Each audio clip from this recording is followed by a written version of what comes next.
네, 2016년 7월 28일 목요일 시황방송을 시작을 하도록 하겠습니다. 자, 오늘 코스피는 0.2% 하락한 2021포인트로 마감이 됐는데요. 전체적으로는 우리나라 증시가 2000에서 2050포인트 사이에서 좀 갇혀있는 가운데 방향성 없이 좀 제한적인 등락 흐름만 최근 들어서 계속적으로 반복되고 있는 그런 모습들이 지금 보여지고 있습니다. 다만 전체적으로 시장의 방향성은 없지만 최근에 외국인들의 순매수가 오늘도 꾸준히 좀 이어지는 모습인데요. 금일 포함해서 거의 16거래일 연속으로 지금 외국인들의 순매수세가 이어지고 있다라는 점은 상당히 좀 고무적인 부분이다라고 생각이 듭니다. 그리고 이 외국인들이 물량을 계속적으로 매수를 하고 있는데 반대로 투신 쪽에서는 펀드 환매 물량이 나오면서 차익 실현에 나서고 있고 펀드 환매 물량으로 인해서 주가가 투신들은 계속적으로 매도로 잡혀가고 있는데요. 그 물량을 외국인들이 받아가고 있다는 것 자체가 상당히 긍정적이죠. 우리나라 증시 같은 경우에는 일단은 외국인들이 들어와야 올라갈 수 있는 구조이다 보니까 현재 이 고점이라고 우리가 인식을 하고 있는 이 구간에서 외국인들의 매수, 외인들의 매수는 상당히 좀 긍정적인 기조다. 오히려 이 2050을 넘어가는 그런 흐름들도 좀 기대를 해볼 수 있겠다라는 생각을 갖게 만드는 대목입니다.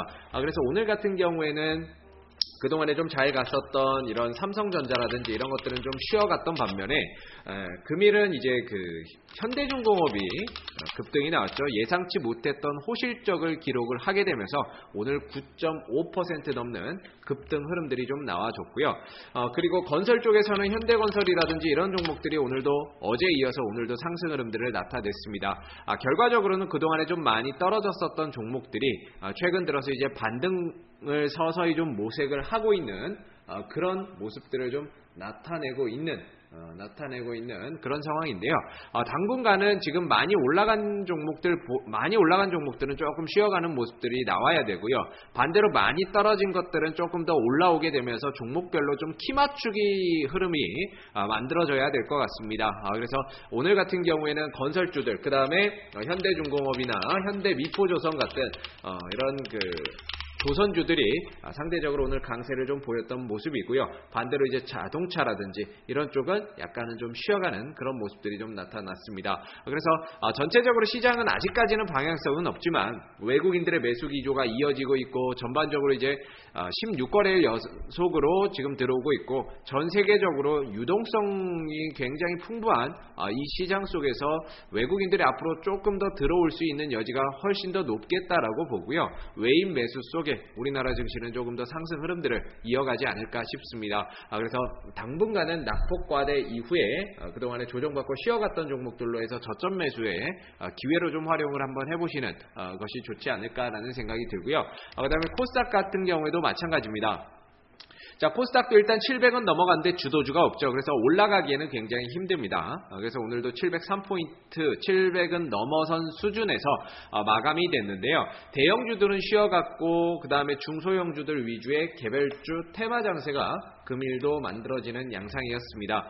그래서 전체적으로는 지금 시장이 더 갈 수는 없고요. 700을 기준으로 해서 들었다 놨다 하는 이런 횡보 장세가 만들어질 겁니다. 이런 상황 속에서 오히려 개별 종목들이라든지 테마주들 이런 것들은 강하게 상승 흐름들을 탈 수가 있는 부분들이기 때문에 대형주, 코스닥 대형주보다는 중소형주, 낙폭과대 종목들 위주로 조금 더 살펴보시는 게 좋겠다라고 말씀을 드리고요. 오늘은 이 OLED 관련주들이 또 강세 흐름들을 나타냈습니다. 아바코라든지 이런 OLED 장비 관련주들이 급등하는 그런 모습들이 나타났고요.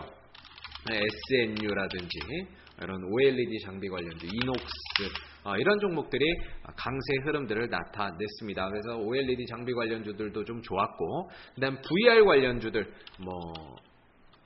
레드로버라든지 이런 종목들도 오늘 상승의 흐름들이 나타났고, 나무가, 토탈, 소프트 이런 종목들도 오늘 상승의 흐름들이 나타났죠. 그래서 증강현실, 가상현실 관련 주들도 전체적으로 오늘 흐름들이 좀 넘어오게 되면서 탄력 있는 그런 모습들을 좀 보였다라고 볼 수가 있을 것 같습니다. 그래서 오늘도 이런 개별주 장세가 좀 펼쳐졌던 모습들인데요. 정치 테마주들 가운데서도 이런 뭐 문재인 관련 주들이라든지 그다음에 반기문 관련 주들 전체가 다 잘 갔다라기보다는요. 그 중에서도 몇몇 종목만 잘 갔습니다. 뭐 한창이라든지 그다음 국일 신동 이거는 문재인 후보 관련주죠. 그래서 종목별로 약간은 테마가 다 잘 갔다라기보다는 정치 테마주들은 그 내에서 몇몇 종목들만 탄력을 보이고 강하게 흘러갔던 모습들을 좀 나타냈습니다. 그래서 당분간은 이런 개별 종목 장세가 앞으로 이제 8월 달에도 꾸준히 좀 이어질 것으로 보여지기 때문에요. 지금 같은 경우에는 이미 많이 떨어진 6월 달에 시장이 떨어지게 되면서 종목들이 떨어지고 7월 달에는 바닥을 좀 찍었고 이제 8월 달이 서서히 다가오면서 종목들이 바닥 찍은 종목들이 올라오는 장세가 펼쳐질 겁니다. 그래서 지금은 낙폭과대 종목들 위주로 많이 보시라고 말씀을 드리는데요. 최근에 뭐 S&W나 이런 것들도 낙폭과대 이후에 쌍바닥 찍고 되돌아나가는 급등의 흐름들이 좀 만들어졌었던 모습이었죠. 그래서 최대한 낙폭과대 위주 종목들 중심으로 해서 조금 더 저점 공략을 해보시는 게 좋고요. 최근에는 전기차 관련주들이 아직 못 올라왔기 때문에 전기차 관련주들에 대한 부분들도 관심 있게 조금 더 보신다라고 하시면 훨씬 더 시장 대비해서 높은 소익률을 올릴 수 있지 않을까라는 생각을 해봅니다. 자, 그래서 오늘 2016년 7월 28일 목요일 시황 방송은 여기서 마무리를 하도록 하고요. 저는 내일 시황 방송에서 다시 찾아뵙도록 하겠습니다. 오늘 수고들 많으셨습니다.